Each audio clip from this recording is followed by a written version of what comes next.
Manchester United versus Leicester City. Manchester United 5, Leicester City 2. Then we have Preston North End versus Arsenal, which Preston North End 0, Arsenal 3.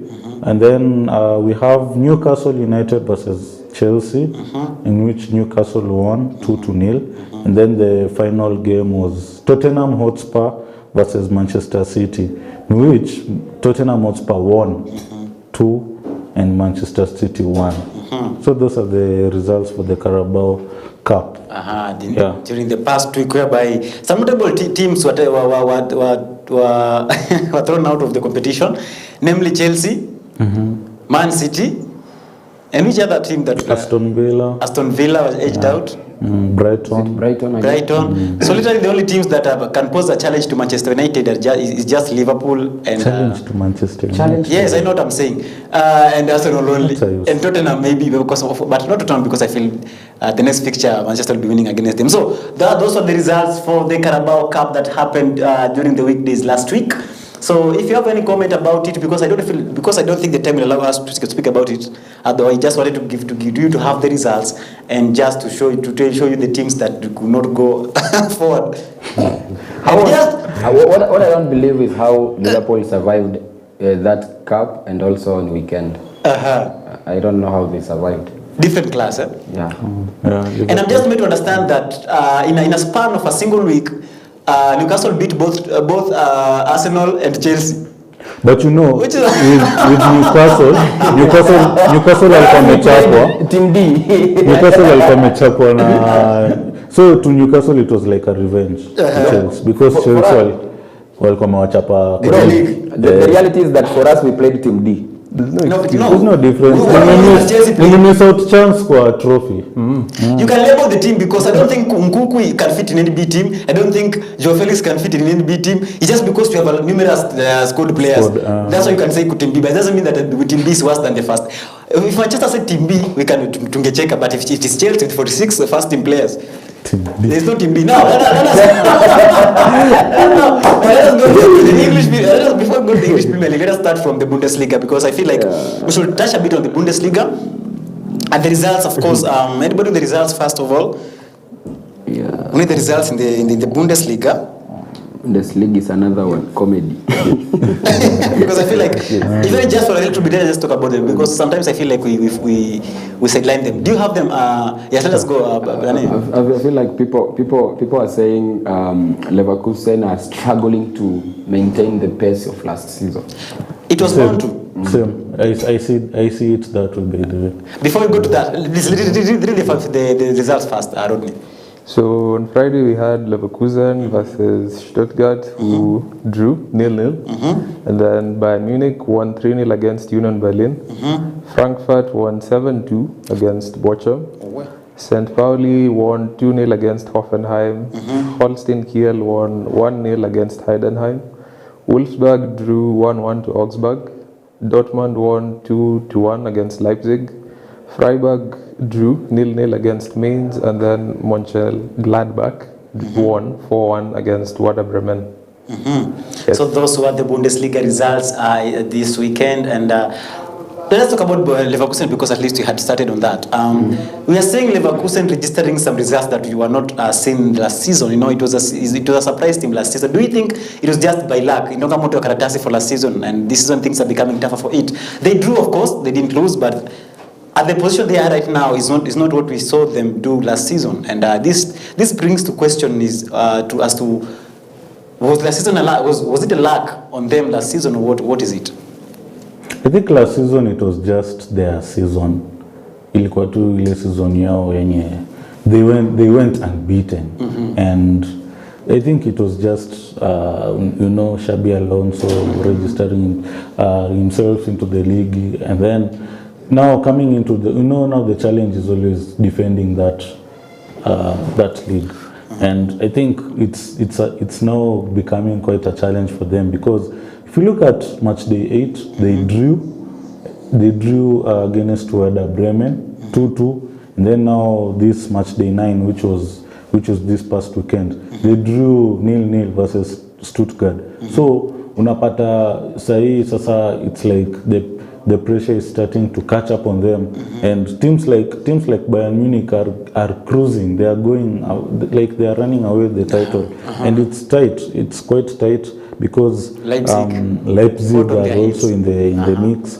Frankfurt are also in the mix.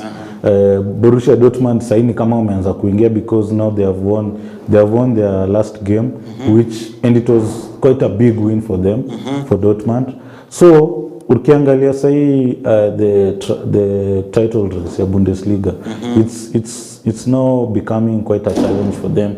Okay, it's only 2 games that they have lost points, but now ukiangalia the pace in which this league unajua sasa, if you lose a game, if you just lose a point, whether it's you draw or you lose, it will be a costly one, because teams like Bayern Munich are winning, teams like Dortmund are winning. Say Dortmund wame catch up na Leverkusen, wame draw points say, so it's becoming quite a challenge for them defending the league title in the Bundesliga. So I don't know what's the problem with the team, because they still have a strong team. Their team has quality players. If you can name the individual quality in that team, you can name quite a number of them. So I don't know, it's now the pressure getting into them, but as Stadia said, they have started to struggle.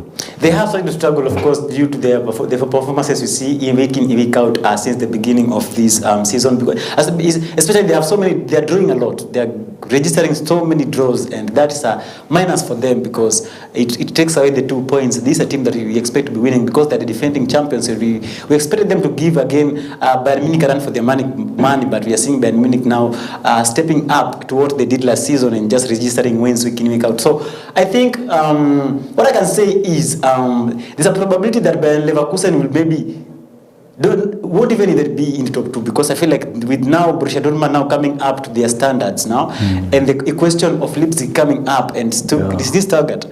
Frankfurt, yeah. And Stuttgart is also a decent. Okay, Stuttgart wako hapo juu, but it's a decent team. They have in Europe, tumeangalia Champions League games zenye wamecheza, they are strong. Doing so well for themselves, it's a strong team. So this Leverkusen playing against Stuttgart, I think it was a challenge, because these are 2 strong teams, and I think that nil ina show how game ilikuwa ngumu for both sides, but kwa side ya Leverkusen it's a drop off for them, because ukiangalia they went unbeaten last season. Sijui kama wameshindwa bado kwa hii season, because it's just draws, it's only draws, but now ukiangalia now the deep, it's kuna venye tu wameshuka.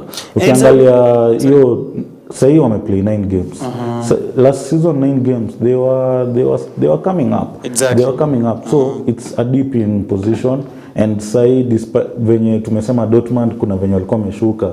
Say Dortmund wameshikana na wao, wametie points, say it will be challenging. And I think I'm happy because of Leverkusen for last season, because it woke up the sleeping giant. It brought Bayern to the realization that wow, we're supposed to be waking up. We should not be relaxed here. It's a good thing, because, and I'm also very happy for Leipzig, because I'm a very huge Leipzig supporter. Germany, I support Leipzig so much, and just seeing that team being at least somewhere presentable, somewhere at least at the top 3, it's something that I feel like Leipzig is one team that has one of the best young talents. It has been doing that for quite some time.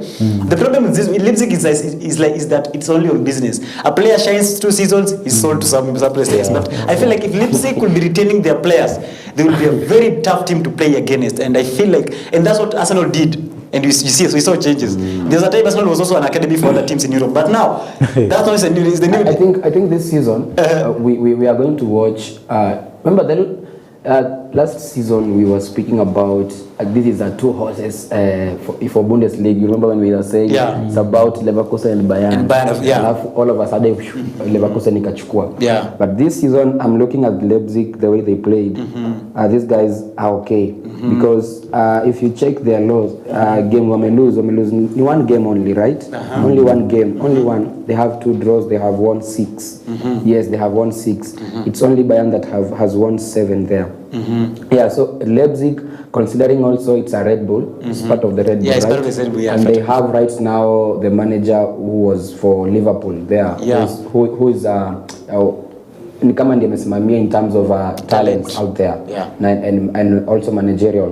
So I think we are Jurgen going, Klopp. yes, we are going to see a different Leipzig, and so Bayern also wanajua sasa already that they are not being chased by Leverkusen, because walikuwa wanaangalia Leverkusen. Right now all eyes are on Leipzig. The only problem with Leipzig ni that hawa wasee huko unpredictable. Exactly. Unaweza stukia tu January washaanza tena inconsistency yao.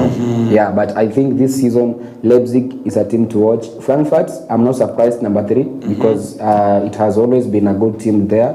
The problem is that it ifikangi number 1 ama number 2, lakini I think it will be a stubborn. But hii kati ya Dortmund na Leverkusen ndio I think by January tutakuwa tumejua nani atakuwa kwa Champions League next season. Wao kwa kikombe sidhani. Of course, and that brings about the sweetness of the Bundesliga. That's why even you have to talk about it right now, because at least we are seeing some changes and teams coming up, providing competition for both Leverkusen and Bayern Munich. The Dortmund also coming up, but of course Dortmund, I never put so much trust in them because they a time is coming when they'll start going below as the norm, as they do always. So for that, I'm just that's basically all about Bundesliga. But right now, Dortmund is coming. Dortmund is coming, and the fact that wameshinda now that Leipzig, wameshinda hiyo Leipzig, sasa ndio waweze sasa ndio wapate hopes za kukua kwa hiyo title race picture, hata kama si title race top 4, because now that moja ni ya Dortmund. There's a season, I think it was the season of Bellingham, the last season for Bellingham. We only needed a win for Dortmund. In the last game. The last game. These guys won the game in the first 20 minutes, 2 goals. Alafu wanakuja kufight second half na tuonyesha game yao. So I feel like let's not judge Dortmund first in their first win for Leipzig. And that was my point. Wacha tuone kwanza the next 2 games. Similarly, there's a team also in Premier League right now. If we say that they are wamerudi, hatuisema hivyo. So I feel like for Dortmund, wacha tuwape kwanza 1 more match ama 2. Yes, Arsenal, nobody will beat you. Chelsea. No, anyway, that's it. I feel like for Dortmund, let's give them this week, and then tukirudi hapa Monday tuone vile kutakuwa. I think for Dortmund, let us wait for Bayern Munich. They'll be beating them 5 and they'll be going back to the rest of 5 settings. That is what happens. Now, let us touch a bit on the La Liga, because I feel like time is not on our side, because I needed a whole hour to talk about the English Premier League, because I feel like there's so much to talk about there. We have 8 minutes to talk about the La Liga. Do you have the fixtures for La Liga first of all? And then we'll talk about it. I want us to talk about Barcelona because they have a very good run of form. Yeah. Girona, at least I saw they won this weekend. I saw. Let's talk about Real Madrid also a little bit, and basically those ones. I think in La Liga, yes, I have the results. Yeah, so let me start with Friday. Friday we had Alaves and Mallorca, which ended on 1-0, Alaves winning. Then we come to Saturday, on which we have Osasuna and Real Valladolid, in which Osasuna won 1-0. And then we have Girona and Leganes, in which Girona won. It was a 7-goal thriller. So Girona 4 and Leganes 3. Then we had some matches which were postponed, which was Valencia versus Real Madrid was postponed. Rayo Vallecano and Villarreal was also postponed. So which brings me to yesterday's matches. Atletico Madrid versus La Palmas, which Atletico Madrid won 2-0. And then Barcelona versus Espanyol. Barcelona 3, Espanyol 1. Sevilla versus Real Sociedad. Real Sociedad 2, Sevilla 0. And then the final game was Athletic Club versus Real Betis, in which it ended in a 1-1 draw. Yeah. Now those were the La Liga results as far as this weekend is concerned. And I'll also talk a little bit about Barcelona and Real Madrid. And Barcelona is having a very amazing run of form. Super amazing run of form, and we are getting different scorers as days unfold, because it shows that the team has gelled so much together that anyone can score. Like this weekend, we didn't have a Yamal's goal. Yes. We didn't have a Lewandowski goal. Danny almost scored 2 goals and topped up by what? By one from Nanim. From Rafinha. And Rafinha is in very good form. He's doing so well right now for himself at Barcelona. What different is Hansi Flick doing into that team that we did not see in the past seasons? First of all, I think Rafinha, kuna start nimeona before tuingie show ya Rafinha, amesha pita goal style yake ya last season, the whole already. Last season alikuwa na 10 goals na saa yako na 11 goals kwa ligi, so amesha pita yake, so hii inaonyesha Kenye Hansi Flick ameleta kwa hii team. I think Hansi Flick venye alikuja tu alileta discipline. First of all, discipline is very important because I saw a picture of, I think last season wakiingia unaona venye kina ama players walikuwa wanaingia with different styles, clothing but now Hansi Flick aliwaambia mkiingia mnaingia na nguo ya Barcelona like as a team. Yeah, as a team. So I think ameleta hiyo unity kwanza and discipline, and then we all know he's a quality coach. Yeah. As in yeye anataka discipline, like your discipline play a huge role in the games that he manages, and also say Barcelona imeanza kurudi back to where it was, like Mona people like Dani Olmo anarudi and wanafunga mabao. Dani Olmo scoring a brace. Actually it was good to see that because ile injury yenye alipata and being on the sidelines, and then also Rafinha anaendeleza hiyo form. Lewandowski and Yamal of course bado kwa hiyo team, and also we saw the return of De Jong in the previous match against Real Madrid matches, and Gavi pia ndo sasa wana try kurudisha fitness, anapata some minutes. I'm also seeing Ansu Fati anapewa some minutes in Barcelona. So ukiangalia venye Hansi Flick na ile style yenye anafanya, ako disciplined na these players as in habagui, and then ukiona venye anafanya sub zake, ana make sure kila mtu amepata minutes.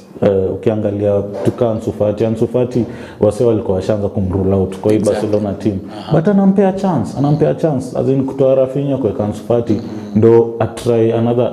Kuna element yenye Ansu Fati analeta a different element, and kuna venye tu inafanya tu team iko united, inakuwa united na inafanya iko strong. Kama walishinda El Clasico in a big win, as in that's how, and also this was a must win for them, despite hii game ya Real Madrid kuwa postponed, so inaongeza bado difference, points difference kwa league. So Barcelona right now for me they're in a good place, as in and walifanya vizuri not to judge Hansi Flick from zile games ali lose, because unajua we all know Barcelona manager ki lose game pressure ndio hiyo, ni kama new Premier League. So I think people are giving Hansi Flick time, and for me mimi ninaona wakienda na league. Yes, that's Manu saying already has put a leg in front for Barcelona to win the league. Of course, we cannot say that right now because we feel like it's still early. For me, I'm confident. His sentiments, but of course, it looks that way. Tunasema kama Safiri yule kwa Badarini, in the at least they have the single leg. What does it pose for Real Madrid? This from Barcelona form. What does it pose for Real Madrid, Rodney? It's quite a challenge for them because Real Madrid are not in a good position at the moment.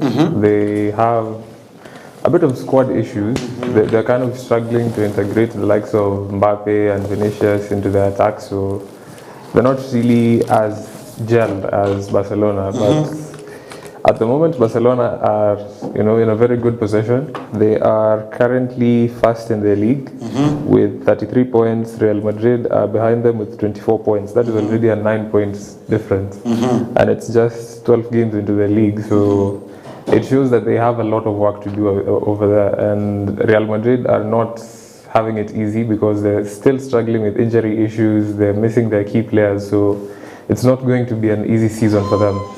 For Barcelona, I feel like Hansi Flick has done a very good job for them. He's clearly doing a very good job with the youth academy. If you look at the team that played during the weekend, majority of them were youngsters. You look at the likes of Yamal, Kibasi. It shows that he has a certain way of influencing these youngsters and putting the best out of them. So even though they might not have the Real Madrid kind of money to sign the star players, it shows that they can still produce these talents from their own academy and put up a challenge in the La Liga. Of course, because La Masia is one of the best footballing academies in the world that we can speak of for the longest time, and that's one aspect of Hansi Flick that I love so much: trusting in the youth, giving the belief in the youth. And just trusting the prospects from La Masia, sorry. I was saying Malaysia. From La Masia, and just giving what has been that's the traditional. That's the tradition of FC Barcelona, and you're seeing that being brought back. And that's how for the longest time Barcelona has been dominating the world. So we are looking maybe at a future whereby Barcelona dominating everything in Europe and just winning every cup from just going back to the tradition. And that's what we want to see, and that's what we're expecting from other teams that I'm not going to mention that was doing that previously and stopped that tradition, and they failed to their feet. Now, let's Ted, you have anything to add on to that Spain La Liga? Yeah, I'm looking at their standings for the La Liga, and I'm seeing Barcelona at 33 and number 2, who is Real Madrid, at 24, and they have a game in hand. Unfortunately, something happened to the Valencians. That's why the game was not played. But again, we hope all will be well for the fans of those who follow Valencia. So if Real wins that game in hand, it means that they will be behind with something like 6 points again. But we all know in history, when Barcelona is at front with more than 4 points, according to the history, when Barcelona is ahead for the first 6-7 games with 4 points in La Liga, they always go away with the league title. So I'm looking at the number 2, 3, and 4. They kind of look like they look alike.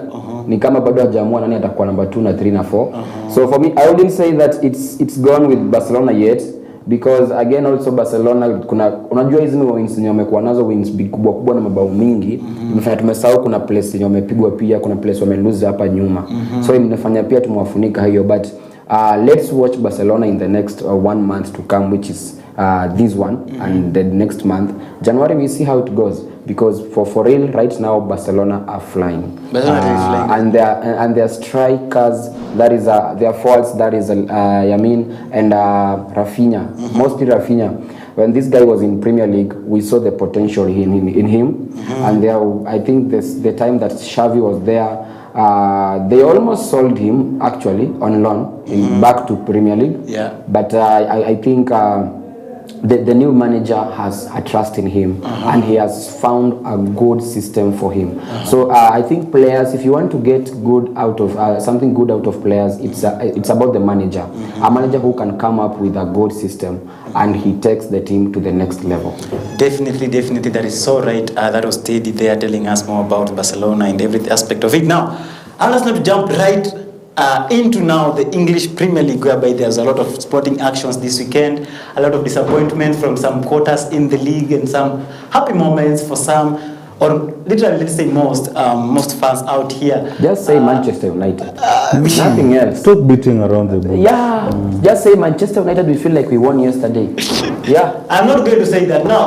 The problem is we are on page 9. We're mostly happy because our rivals lost. It's not even about us. Exactly. We are not happy that we drew against Chelsea, because we've been beating Chelsea for the longest time. Now, do you have the fixtures? Longest time, but he has never gotten you somewhere. You have not won at Old Trafford since 2013. No. Since today, that's almost 11 years now. Do you have first the results first, then we'll be coming to that. Let's have first the results for the whole results for the whole video. I have the results from Saturday. Saturday. Sasa sijui Tanzania ya Newcastle ndio ilikuwa likipo, but anyway the problem is unapatia mwenye alishindwa asome sasa bana. Acha Teddy soma no, you are there me, I'm already on the standings. Sawa basi, let me check the results. Umeona Arsenal kasema acha tu. Let me do the honors, Okay. The honors now. The first game, I know you have the courage. I've always had courage, especially today. Now, the first game was the early kickoff on Saturday that pitted Newcastle against the Arsenal, which ended in a 1-0 defeat by Arsenal. Bournemouth 1-2 against Man City. Ipswich managed a draw against Leicester. Liverpool 1-2 against Brighton. We had Nottingham Forest 3-0 against West Ham. Southampton 1-0 against Everton. Wolves managed a draw against Crystal Palace. Spurs managed a 4-1 win against Aston Villa, something that I never foresaw. We have Man United that drew the last game of the weekend. Of course, not of this week, but of the weekend. It was a Man United beating at Chelsea, whereby it ended in a 1-1 draw. Today we'll be having a game, Fulham against Brentford, today, 4th of November. So, let's talk about the matches that we have played. Let us start with the first match of the weekend, which is Newcastle against Arsenal. We have a lot to say about this game. Let us start from wherever we are going to start. These guys never had a shot. First of all.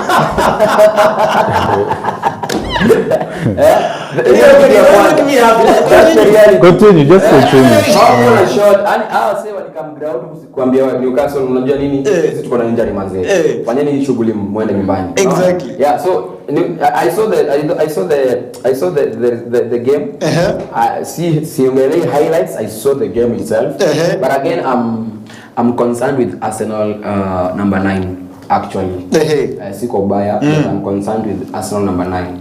So Arteta decided to play Trossard number 10. I think he played Trossard number 10, which before the game I saw the fans were excited. But later after the game, the same fans again is that this guy from Europe, the guy for Arsenal, anakuanga tu na kelele sana, anasumuki jina lake lakini mnamjua. It is not with Arsenal fans, just it's not. Yes. So walikuwa nasema kwamba he played him the wrong position. Ati kwamba wangeka Nwaneri in that position. We see how it goes. But again, I always believe that after a mistake is when you learn. Exactly. Yeah, so Trossard was played in a number 10 position, but I feel like Newcastle were too strong for Arsenal the weekend. I don't think Arsenal lineup was bad in strike force, but I feel like Newcastle were too strong. Mostly when you talk about the midfield of Newcastle and the defense, iko sawa sana. The striking force tu ni Isak peke yake. When you have Isak in your pocket, all is done. But Arsenal, I feel like ile number 9 inahitaji someone. Number 9 pia I think walikuwa Kai Havertz. I don't count on Kai Havertz actually. I feel like Kai Havertz is a good player, but I feel like Kai Havertz is a good player in a pressured games. Games zenye ziko na pressure. Kai Havertz is good, but when you send Kai Havertz in such a game, it's not easy. When kwanza wale maplayer yenye amezoea kucheza nao system hawayuko, is not easy. I also look at the Arsenal defense. Walikuwa nasema kwamba Arsenal was one of the teams that walikuwa na strong defense last season. I look at them. Even if you guys have maybe injuries and maybe problems, you guys still have good players, because there are some moments that kuna mabao zingine walikuwa naokoa mpaka uko like aya hiyo jengia. Yes, so I feel like Arsenal, the problem was just the striking force pale number 9. Arsenal had chances, ni shida tu ya kuziweka. Yes.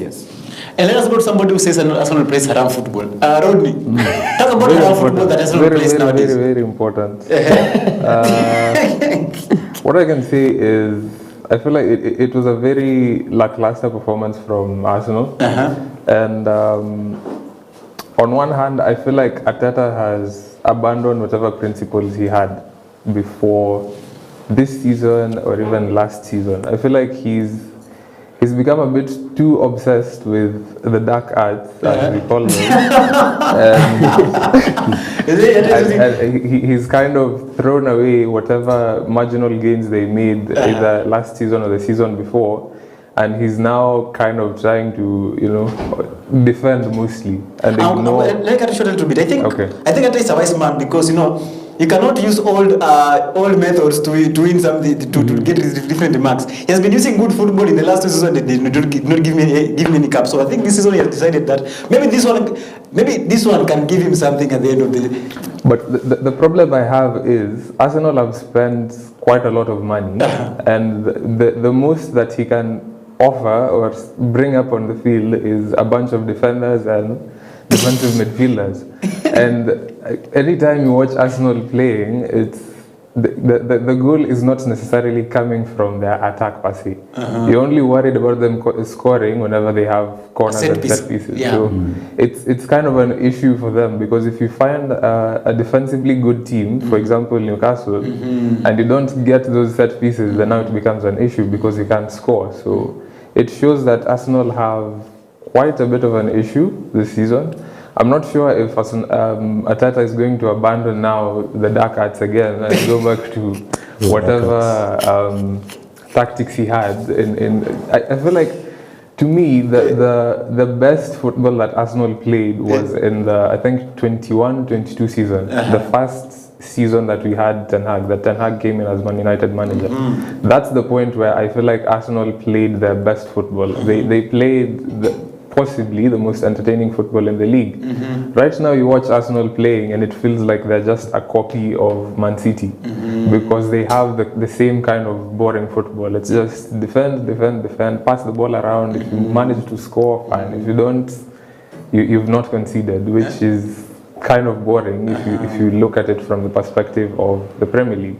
You look at teams like Bournemouth, Nottingham, they're playing a bit more entertaining football than a title contender, if you can say so, Arsenal. So it puts them in kind of a hard position. I'm not sure whatever Arteta is going to do right now.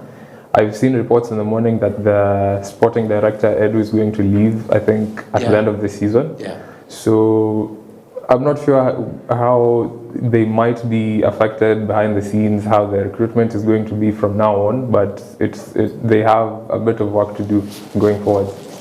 They do, and I hope Arsenal does something different this season, because as much as I'm not a fan of Arsenal, I still feel like it is necessary for a team in the weight of Arsenal to have an end of a season that is the fans can be happy about. You know, these last minute disappointments are not an Arsenal thing. I want to see, like, if you ask me today, I would want Arsenal to win the league from the deep down in my heart. Are you sure? I'm really so much sure. I would never dream of Liverpool winning a league when I'm still alive. What about Chelsea? Chelsea cannot win a league. Let me tell you the truth. No, wait. Manu, usidanganywe.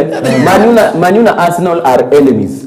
He is a panelist, I know, but from Ile, like, as a fan, he is not from his. It's not from his. I would rather see Arsenal. Listen, it is the mind. I would rather see Arsenal win the league than Liverpool. That's what I'm trying to say. It is from a rivalry perspective. Exactly. Most I would rather see Arsenal win the league than Liverpool. Would prefer Arsenal winning than Liverpool. I swear, I'm not comfortable when I see Liverpool up there. It really pains me from deep down. So I'd rather have Arsenal. Of course, I cannot mention Chelsea because they are jokers. They will just lose.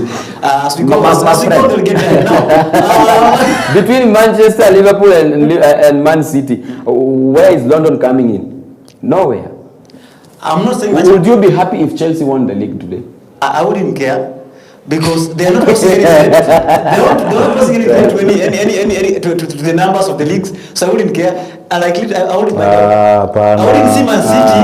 It's not about history, it's about the present. Let me look for a number of cups. I'm just saying from the Liverpool wins the league, will be at par 20 leagues each. I wouldn't want to see that. If Arsenal wins the league, at least there will be a relief. If Chelsea loses, if we win the league, I wouldn't care that's what, because I'm saying they barely have 10 cups. But if Man City wins, it will be a problem because they would have won 4 in a row. I wouldn't want to see that. Listen, sir. I'm only being a fan here. Listen, sir. the more Chelsea or Arsenal is winning the league and you're not winning, it is the more you are taking long and breaking records in terms of taking long to carry a league.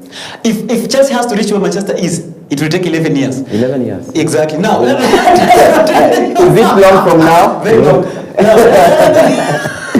Only 2 World Cups and we are done. 11 years. Now, let us talk about Arsenal now. I want to speak about Arsenal and everything. What went wrong?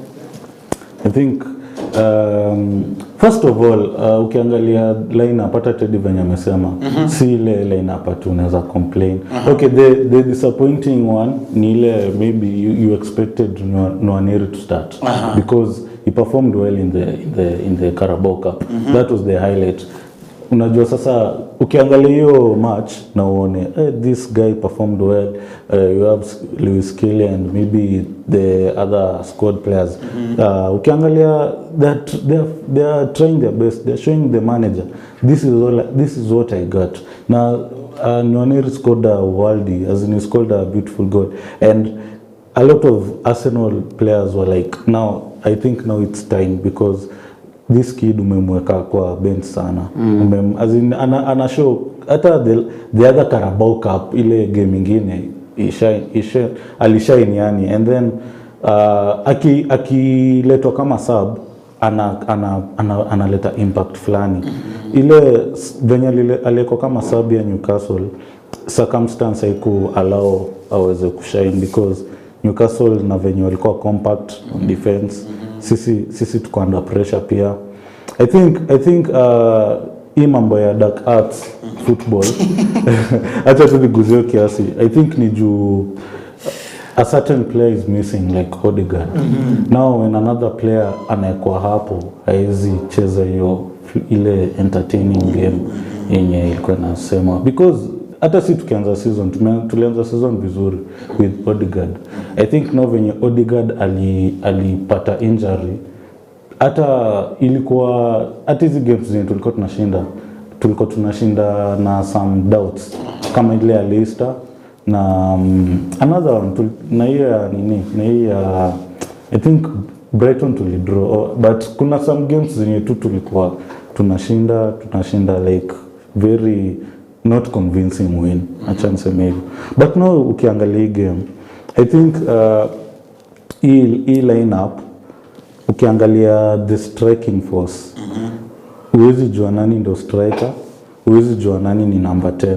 Juu kuna time unaochivi game, unaona Havertz ako wing na ni number 9. Havertz anacheza kama right wing, anakuja tena anacheza kama left wing. Trossard ana drop deep.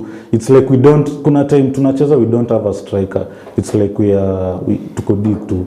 As in I don't understand what was going on. Sijui Arteta ana try kuleta system gani na Havertz being on the wing, being on the CSC target man.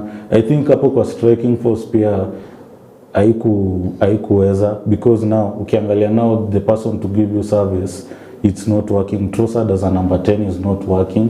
I think hiyo kitu haikuwa inaonekana sana in the previous games, because some games tulikuwa tunashinda. Ukiangalia game ya Bournemouth hii yenye tulishindwa, hiyo point haikuwekwa hapo, because tulipata red card. Now the red card was the cause. What walisema tulishindwa because we were one man less. But now kiangalia now this year Newcastle tulipata Newcastle lile, it's okay, haijaanza season poa, but tunajuanga tu ina turn up. Kwanza they didn't have a good run of games, as in they weren't winning. Now in the game yenye sasa they had to turn up to win, so they took an opportunity. Waliona weakness kwetu. I think it's just the striking force, because defense okay, in defense hapo right back I had a question, bona Ben White ako bench. That's another thing, because for me Mikel Merino, despite alifungele boya okay ile versus Liverpool, for me hajakuwa convincing bado. For me Merino hasn't been convincing, and ukiangalia midfield is just DMs, defensive midfields. No, Merino, Rice na maybe Party because me naweza include Party because alikuwa na invert kama midfielder. Yeah. So unapata there wasn't hakuwa na creativity. Hata ukiangalia shots, we had one shot on target the whole match, imagine. So there was no creativity, and you can't depend on mse mmoja, mtu kama Saka, because Saka sasa yeye ndo alikuja Saka kwa creative player, because with the assist na the goals. But now you have to put somebody like Nwaneri bana, as in yeye ndo amekuwa kisho amekuwa standout in the previous games, akiletwa kama sub analeta impact. but now with Arteta now saa zingine unapata ana make decision when the damage is already done. Like your 45 actually ange make change as in panelist walikuwa nasema hadi pundits walikuwa nasema in the second half kianza we want to see a change either hata Martinelli by the way pia hata ndo nimekumbuka is another person as in hange dribble past Livramento as in nilikuwa na Ochio left wing he was struggling as in dribbling yake imeshuka starting from Liverpool too much running too much exactly not passing no final ball na tunataka hiyo creativity so chekeni tu tutakuja kwa Manu but now with Arsenal okay at least sisi sasa tuko Chelsea sasa ndo wametupea hiyo pressure actually kama Aston Villa wange win ingekuwa worse hata sisi tulikuwa tunaombea Tottenham ishinde so but now maybe just last bit for you for Arsenal just the way Rodney amesema like football you can't really tell no for me I can't really tell about unaona mwangalia kuhusu Barcelona the system that Nani has brought the system that the new manager has brought. Hans Flick wants to see the ball on the floor. Anataka timu yake ikuwe na ball.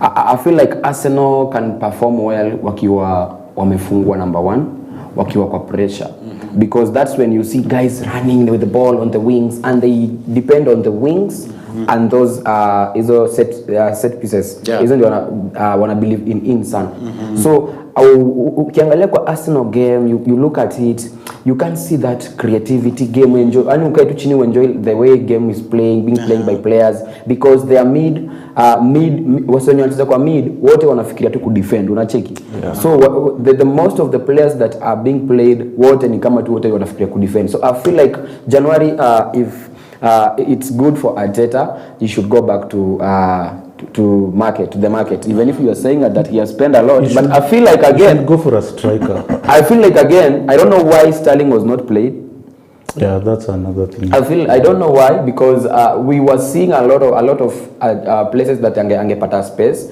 because unaangalia bench unaangalia players wanafanya mistake ndani and uko like why is the coach not doing something about this so I feel like kuna system yenye nani anatumia na hiyo system ni ile yenye Chelsea used to use 20 during Mourinho time ile kitu ya let's score let's defend if we score we defend bado tupate points but sahi modern football imechange sahi waseni they want to be with the ball possession and then we score the goal they want to enjoy the game. You're literally saying that Arteta went back in time. Yes. Now, me for me acha nikimalizia juu namalizia sasa for me hii ni ile game yenye Arteta ange make change in half time second half kiingia ndio sasa a change sasa football like style ya play in the second half because in the first half mumejaribu hivi na ijawaka what if you try to bring out utoe maybe Trossard ama Martinelli for me niko nataka maybe Martinelli atoke Sterling aingie me even though nilikuwa nimeona because Martinelli for me ange beat nani ange dribble past Livramento that was the whole of first half nini it's like anataka corner kick na hiyo ndio dakats yenye sasa Rooney anasema of course you can't depend kuna times dakats na work but now you have to play ile system yenye mumezoea ile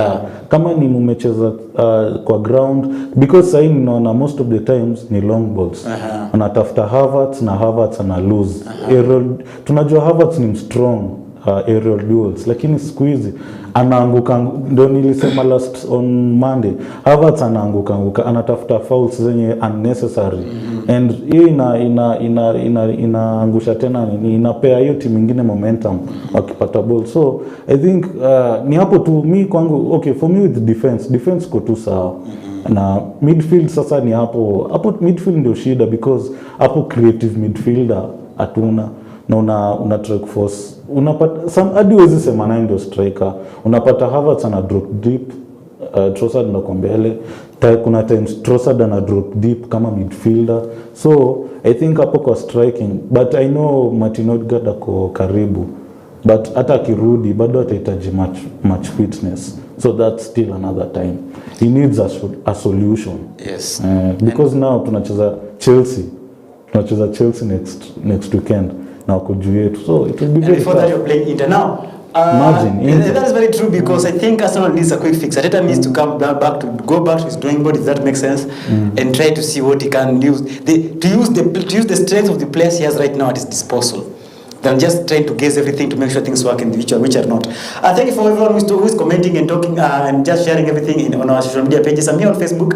I have MK Magi Destiny anasema miss juange stories za emoji. Ni kama ni kusmile afa nafanya iko fit. Something like that. Smile na hivi. Man United wali lose nini? Wali lose their everything. So do we understand you, sir? Continue. Chelsea are still pained because they could not win against a team that has got no coach. Now, Skyloki says, good job guys watching from Buruburu. Mimi ni team Chelsea ndani ya nyumba, salimia Teddy. Team kubwa Chelsea. Yesterday Man U angeimba hiyo wimbo yao because walikuwa wanajua na walitufunga bao ya uongo. Hiyo si penalty. Now, we have Peter says Kali ni Kali. Yes, Kali ni Kali. Then we have coach amesemaje? Kuna coach nani, coach best yangu sana. He was once here on the studio and anasema coach Frederick anasema good job. Asante sana coach Freddy for watching. Now, let's now go to Tottenham versus Aston Villa. That's a game that I didn't foresee the results. I did foresee such a result. I know that Aston Villa right now are very strong. And losing 4-1 against Tottenham, who are always like a mountain and a valley. You never know what how they're going to perform. But losing with a margin of 4-1, what do you make of that match? Let me tell you, because we have taken too much time talking about Arsenal, so I will be using only 2 minutes per each. Yes. I'll be cutting you short if you surpass 2 minutes. So let's start with Teddy. Number 1. If that game could end 1-1, by the 50, I think it was 50th minute, 60th minute there. Kama ingesha 1-1, ningesema Tottenham wameponea because Aston Villa had a lot of chances sana. Ni vile tu kuzitumia poa. But venye walifanya change wakatoa Son. Actually I was with my friend and we were shouting, what is the coach anafanya nini? Sababu gani? Tukona natoa Son, analeta akina Richarlison. Kakwa like, what is happening? Kwanza I realized later after wamefunga bao mingi ndio na realize haya kumbe hata malizo na kwa kiwanja. Unaona? Yeah, so Tottenham, I feel like it's a team. Yesterday they faced a strong team. Sahi Aston Villa is not an Ipswich team. Exactly. Aston Villa sahi is a strong team. And the moment you see Unai amekaa chini, huyo coach wa Aston Villa amekaa chini na ameshika hivi kwa kiti, hakaangi chini, lakini yesterday bao ya 4 ilibidi amekaa chini.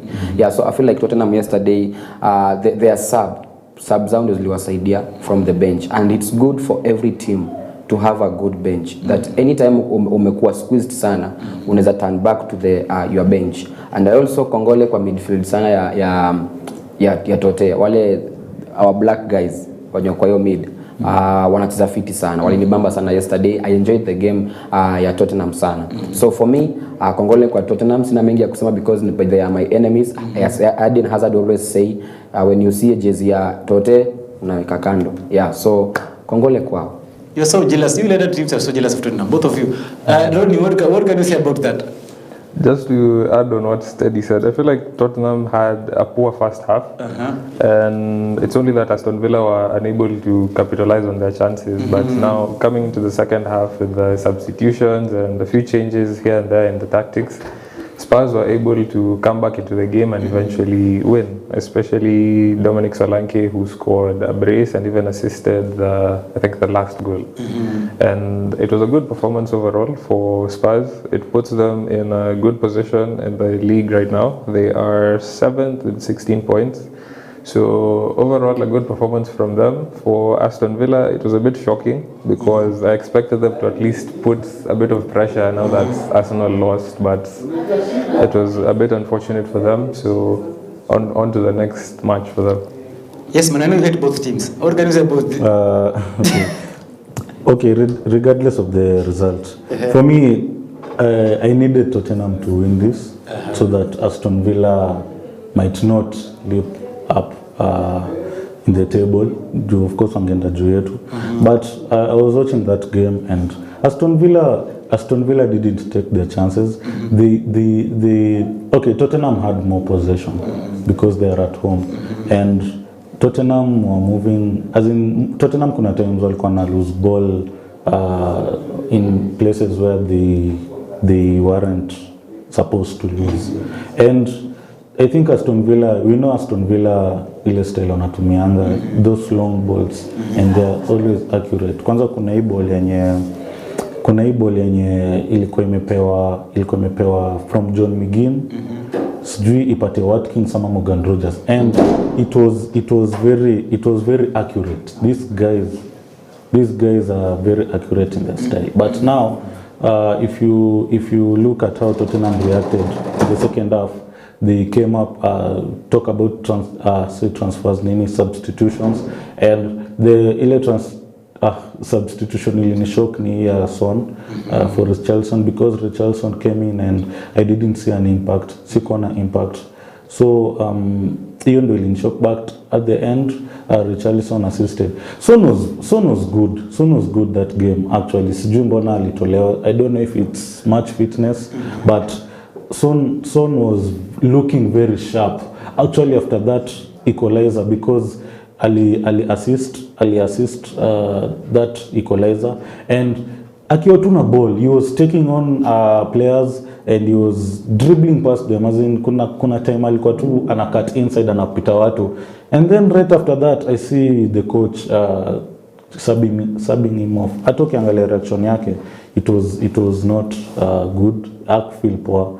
But in the end, Tottenham won. It was a convincing, it was a must win for Tottenham. Thanks so much, Manu. Because of time, I think I'm going to cut short.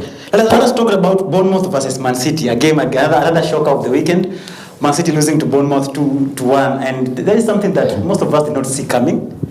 We understand that Bournemouth has been having a good run in the recent times, especially in the last 3 games. Our 2 games prior this one, after winning against Arsenal 2-0. Then coming back and drawing against Aston Villa, and now beating Man City. You've beaten the big wigs in the league right now. What can you talk about? Let's talk about, forget Man City, let's talk about Bournemouth. What is Bournemouth doing that it's bigger, it's outdoing these good coaches that we know in this league? He outdone Unai Emery. This weekend he has outdone Pep. He outdid Arteta. What is Bournemouth? And he outdid Manchester United last season, of course. So we are talking about this season now. Plus season, because now that I thank God you have not mentioned Chelsea for the first time. Sir, thank you. You won against them, I think. For Bournemouth, just quick one. Bournemouth, the question that is in my mind even right now, how did they even get to that position that they are now? I don't know how.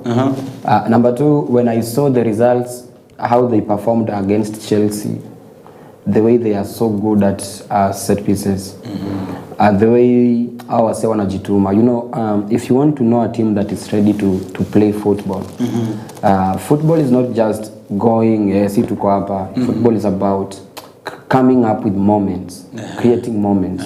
I think Bournemouth is on that level, together with Nottingham Forest. Wako kwa hiyo level, like they are playing ball for fun. They are playing football for fun. They're enjoying themselves. Yeah, they're enjoying, and when you see the boys enjoying in the field, that's what you want to see. Even if you can remember that if you guys watched the game of Manchester United during the weekdays when they won 5-0, that game you could tell even the players were enjoying the game. So that is what I see in Bournemouth. Anytime I see Bournemouth, even when I saw that the way I didn't watch the game for Man City, but I feel like Bournemouth is enjoying the game. Yeah, and I think we're going to see them a lot. Manu, what can you say about that game? It was a good, convincing win for them. Actually, it shocked me that they beat Man City, but I was satisfied with the result. But now, kiangalia how Bournemouth wamekuja, they sold Dominic Solanke, and we thought now this one, it will be a tough one because they'll be struggling. But now they replaced him with another striker, Ivan Nilsson, and he's also performing well in that team. So, and Bournemouth, they have quality players. Semenyo, you have this guy, Naitwaje, Kluivert, and as in the defense, and also their defense may improve.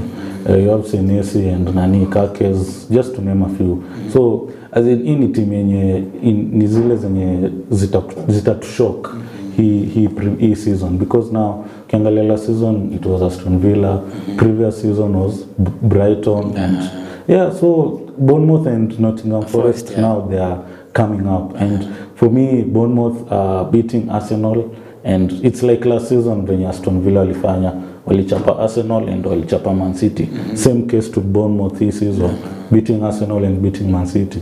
Inawapea momentum, as in momentum, inawekea momentum top sana. So that's a big win for Tottenham, but a huge loss for Manchester City, despite of course Man City pia wako na struggles zao. Injuries it's a thing, as in kitu inakata across all teams, so pia wao wana struggle from injuries, but what can you say? Bournemouth took their chances and they won the game. Unless you have something to add on that, Rodney, but I want you to join with the one for Liverpool against Brighton, where Liverpool 1-2-1. I want to join to talk both, if you have anything to add on the Bournemouth game. I feel like Iraola set Bournemouth up very well tactically, and with Man City, City is a team that if you want to beat them, you either match their effort or you go above whatever they're going to bring on the field. And I feel like Iraola brought that and executed that perfectly. I feel like with his team, he has found the perfect balance of physicality and attack and defending, and that was very evident in the game against City and even Arsenal. And hopefully Bournemouth can keep up with their form and even performances going on in the league. Now back to Liverpool and Brighton.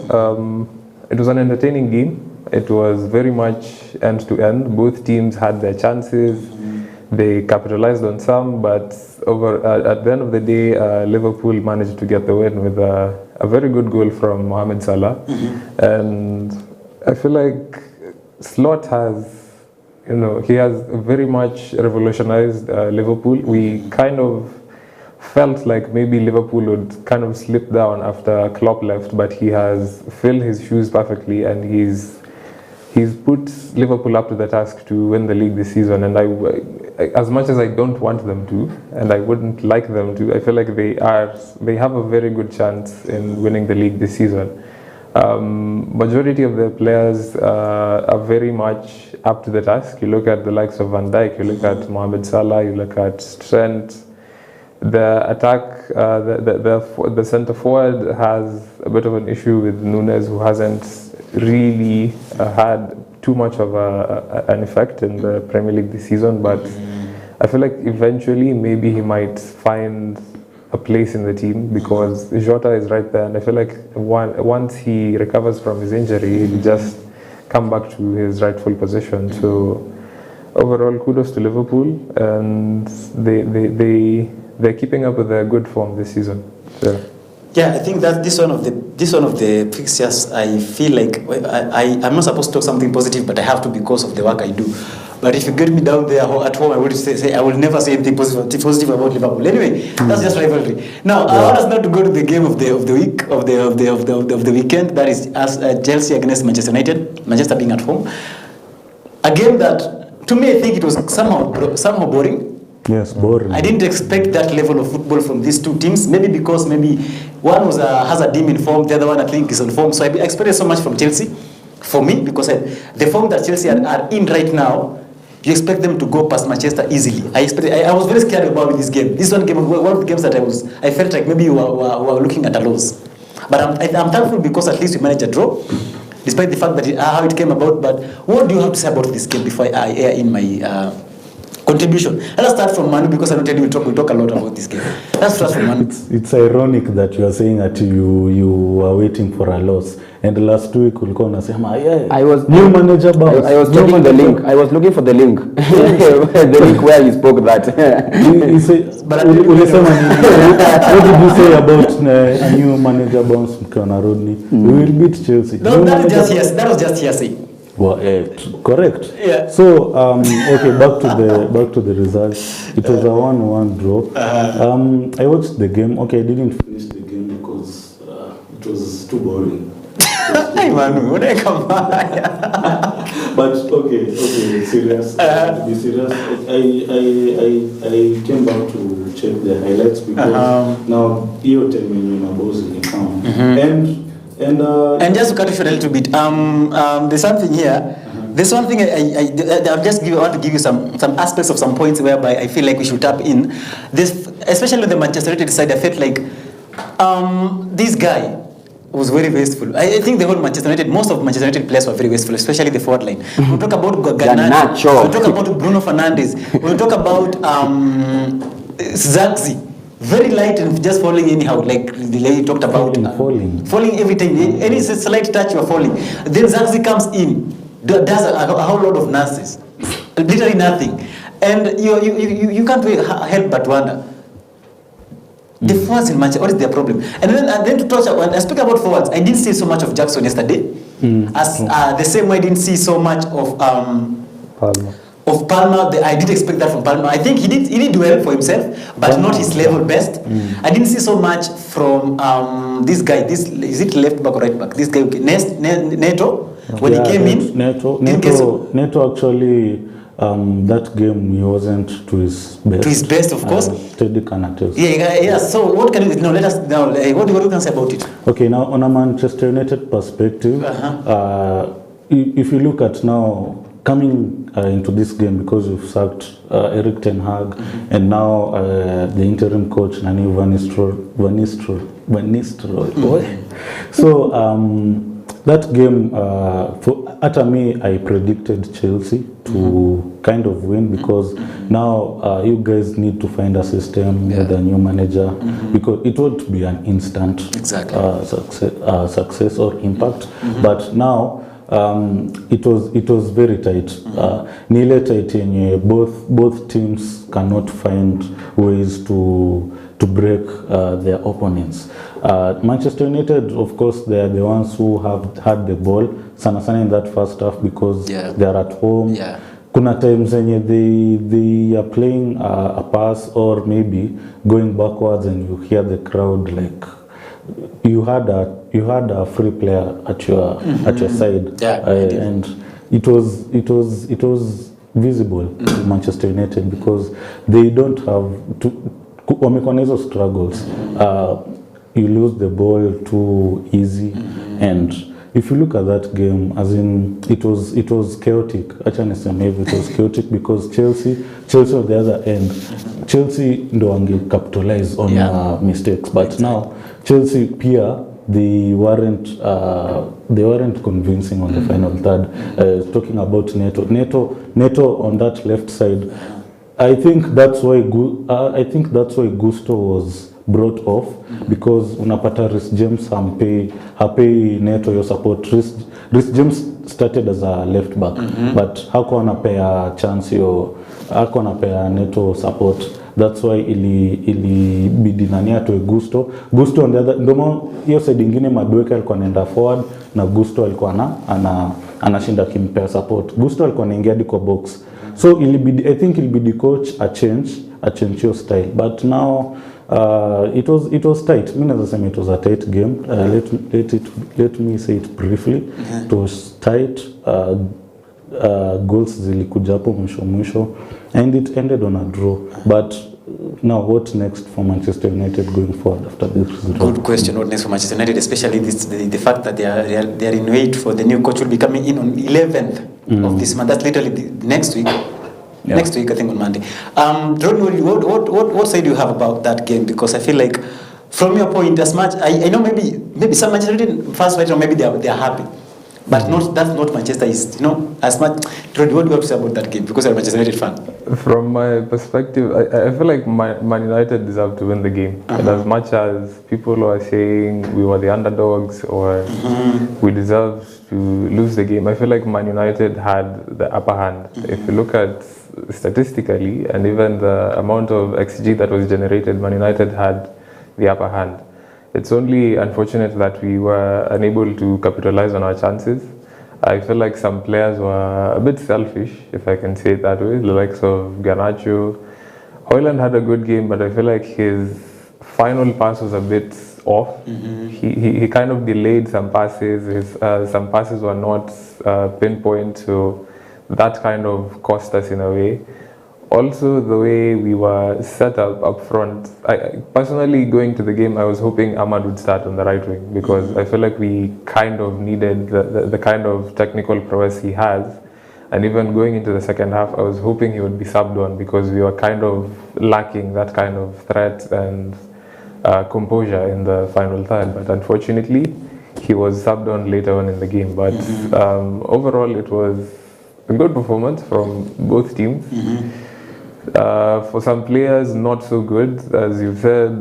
For the Chelsea side, I feel like Palmer ghosted quite a bit. Jackson as well. Gusto had a shocking performance, and as much as he's not my player, but watching the game, he had one of those, let's say, off days. It was not one of his best performances. The man of the match for me was Mazraoui. I feel like he was one of the most instrumental players in that game. He did a very good job against Madueke, who he completely shut him off in the entire game. He had like 0 chances in the right wing. Even over to the left, he did the same with Neto. So for me, that was the man of the match performance. Going onwards, I feel like it's a good point for Man United. For Chelsea, not so much, because they at least needed the 3 points to kind of put pressure at the very top. But for us, I feel like it's a good point. If you look at the fixtures that are coming up, then it's a bit favorable for us. Yeah. So now that Amorim is going to be coming in pretty soon, we can just wait and see whatever tactics he'll be bringing into the team. If he'll stick with his 3-4-3 or he'll go back to the 4-4-2, we'll see when he comes in. Definitely, I think this later. I would say this later at the end of the tunnel for Manchester United, especially with the new coach. And now the injured players will be coming back. I think this month, most of them. I think if you notable, we have people like Malaysia will be coming in this month. We have people like Lenioro will be coming back this month. We have people like he's called Mason Mount will be coming back. We have people like this guy, this midfielder, this young guy. Maino will be coming back. I think this month. So a lot of hope for this month for Manchester United. I hope they capitalize on that and just make use of the new coach and everything that is coming back for them, and make sure that by January we should be seeing a difference in Manchester United. Yeah. Teddy, yes, sir. Your team drew against the all-week coachless Manchester United. First of all, Manchester United didn't have a midfield. I realized that. And I realized because Palmer was trying to open a hole, like he was everywhere. He was trying to go to the left side, right side. And defense, I saw him. And there's a time he came to the right side, left side, down here where Pedro was playing. And he did a very wonderful, alifanya ka challenge fulani hapo hivyo kutoka Ugarte and Casemiro the same time, and they were the two, because you were playing 4-2-3-1 the same that we were playing, so meaning akiwatoka aliwacha midfield wote nyuma, so alikuwa already abaki na defense peke yake. But yesterday's game, the way Manon said, the game was boring. I didn't expect that, and I felt like the last time that we came to Old Trafford, we were defeated actually, and Chelsea that time I remember Palmer scoring 1 goal. The only goal that we had, I think the game ended 2-1, kitu kama hiyo, in the last season, when we came to Old Trafford. And yesterday when I looked... Was it 2-1 or 4? Was it 2-1? Not 4 the other season? Yeah, it was 4-1. 4 was when Lampard was around. No. It was just... We won last season. 4-1 was during the Felix time. When Felix had the only goal. True. Yes. So yesterday I looked at the mimi angalia tu venye Chelsea, mimi nilisema tu hata niliambia tu my friend that I feel like the forward we are going to have a problem because Madueke alikuja akakuwa na baridi, number 1. Pedro, mimi personally as a Chelsea fan, I have never counted on Pedro. I always count on 2 people. I always count on Sancho and Mudryk. Those are the 2 people that I normally count on. But yesterday the coach decided to bring on Pedro. Pedro is a kind of direct player, so yes, he's doing good, but I feel for me bado na feeling ni kama maybe ni player mwenye anakuwa offer kwa option. Yeah, so and then I saw how Manchester was pushing, they held the game, they were really so good at the ball, on the ball. But the problem was that Manchester also was not using wings. They were trying to use the wings, but I think James was too good for Garnacho.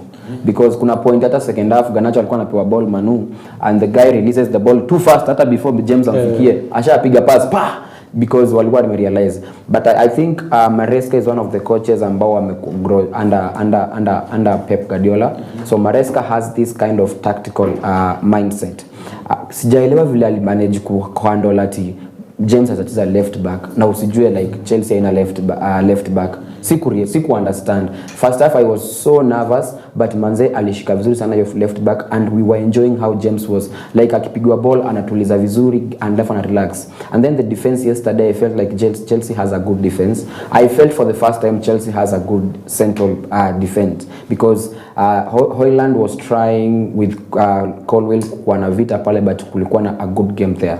So generally nikimalizia tu results wise niko disappointed because we didn't get a win of course, but I also knew that we were going to meet someone we don't know because it's a team that has no coach. So hujaona system wako nayo. We only saw what happened during the midweek, but we didn't know what we are going to face. So tulikuja tukiwa unaware. So tulikuja na ile mindset ya in case this happens, let's do this. So that's why Maresca, I think he started James on the left. So just put him there. Also Manchester, I didn't understand why Garnacho was put in that position because Garnacho is good when he's starting on that side, he starts up there. Kama angekuwa ile side yenye Rashford alikuwa, I feel like that was normally his good place. Na alisumbua sana Gusto, remember last season alimsumbua sana. Kama angekuwa pale ingekuwa poa sana, but I feel like the game was fair, the point it was good. Thank God for Caicedo coming through for us, also a good goal from him. Nashukuru because 4 goals amefunga in the Premier League, half of them is from Manchester United. Yes. Sorry? Yes, it's true. 4 goals that Caicedo has, 2 of them are from Manchester. Alafu I have realized Manchester United top scorer kona bao 2. So you guys also need to work hard. Mrudi form na tujue vile kuko. But for Manchester United again, I feel like you guys, these guys are too good. I don't know why you are too quick for a coach, but I feel like these guys anafanya kwa hii football team because Van sikujua atakuwa hivyo so good and he's so passionate. You can see how he feels. Unajua ni legend. You can see how he feels. Kama player akitoka unasikia vile anampigia story and then he's that one coach that he's so vocal. He's vocal and you can see how he loves the club, he loves the team, he loves the players. So for me ukiniuliza, because I know Amorim is coming with his kikosi. Anakuja kikosi yake. So probably this guy will go back to bench hapo ama ataenda tunatafuta job nyingine. Yeah, so we are looking forward for that. Again, thank you so much. Let's wait for the weekend again. Definitely, and one thing I think I'm going to support is about the coach. I think it's, for the last 2 games, I think he has done himself. Yeah. And for the comment that only the top scorer has 2 goals. Listen, the goals are being distributed to everyone. The people are scoring. Casemiro is scoring. That's why we don't have a one-man team. Now, listen. Man, you always have something to say. You cannot go to a debate with a Man U fan. We are not penalty matcher. You scored what yesterday? The only penalty this season. 1. Now, could how many goals does Bruno Fernandes have? 1 goal for penalty. Now Bruno has 2 goals. Now, which goal? Finish up. All right, this is it. I'll finish with this one. I'm going to speak generally about the big so-called big 6, big former big 6, Manchester City, Chelsea. Let me speak in group. Manchester City and Arsenal. I feel like the 2 teams, the 2 clubs. I know Manu, you are my friend, my good friend, and I love you, sir. But I feel like your time for kushine ile like Arsenal was Arsenal. It's either they come up with another solution, another play style, because saini kama teams zimemark our say. Manchester City, I also feel like teams pia zimeshajua Guardiola. Alafu Guardiola unajua Guardiola akaona hii mindset ya Real Madrid at in the last minute we must come up from back. Saa hii wase washajua venye tu walifanyia Wolves wakawafunga dakika 95. So walijua tu vizuri sisi ni going to defend vizuri and we are tall. So Man City and Arsenal, unless this coming weekend, they come again with another style, another idea. I understand Man City, they have a lot of injuries, kwanza sana, but we are looking forward to see them. Haaland hasn't scored a goal again, yes. And then for Liverpool and Chelsea and another team, Tottenham, naona there is something that is going to be happening soon. Yeah. Acha tuone venye kunaenda, but I can't say that my team Chelsea to perform sana. Mimi tu ni ile like, let's play one game, let's see the next one. Let's play one game, let's see the next one, because I felt in the midweek game that I realized that I don't have a squad B team, because wale wase wadiserve watakuwa Chelsea. It was shambolic. Alafu lastly, thank you so much for the fans who follow EBN and also Scoreboard. Thank you guys for doing a great job here. Na tuna hope kwamba tutaendelea kufanya hii kazi pamoja, na wase wenye wako pale nje waendelee kuambia wase about EBN na Scoreboard pia, si ndio? Yeah, asanteni sana, see you next time. Thank you so much. 30 seconds. Just again, 30 seconds. Okay. Thank you for everyone who has tuned in today. I hope you've enjoyed yourselves. I hope you learned a few things here and there, and you shared light moments with us as well. So have an amazing day. Yeah, I don't know if you have time for Manu to finish up. I think Manu, I'll go. Okay, let me finish up, then Manu will close everything. Thanks so much for everybody who has watched us, who has followed us, who has commented. God bless you. Continue. For those ones who are not able to watch now, I hope you'll be watching. There will be a repeat at 9:30. Please, when you watch, you can still comment. We'll be reading them coming next week. So we love you so much, the viewers at 9:30 p.m. God bless you so much. Now, as I hand over to Manu to finish up, be blessed so much. Let us meet here next week. And please, tell me, Arsenal has never been Arsenal. Continue, Manu, finish up. So guys, hii show izisha kama sijatoa remarks zangu. Yes, Prezo. Go on. So thank you guys for those when you tune in leo. I think leo imekuwa amazing sana. Show imekuwa amazing. Tumeanalyze football, whether ni local football and international football. This week we'll be having Champions League, but so we'll be having a lot of analysis next week. So you can't next week from 2 p.m. to 4 p.m. Catch the Scoreboard live here on EBN TV. And also I want to finish with talking about Arsenal. Arsenal for me, Kenyatidi amesema Arsenal sahi haiwezi enda chini as in irudi back to finishing number 8. We are past that. Sahi we are just looking at finishing with the title, because okay, right now we are in a crisis, as in hiyo crisis ya Odegaard, but kuna time itafika all players will be fit, and I'm telling you we'll be back to our best and we'll be up there challenging from the Premier League. Kama si Premier League, the Champions League. And this season Arteta lazima ashinde trophy. Kama hata shinda trophy, I don't know. My prediction but for Champions League Saturday, Chelsea versus Arsenal. We are coming here next week. We are going to beat these guys 3-1. Mi sina maoni. Mike Malizia. See you. Goodbye.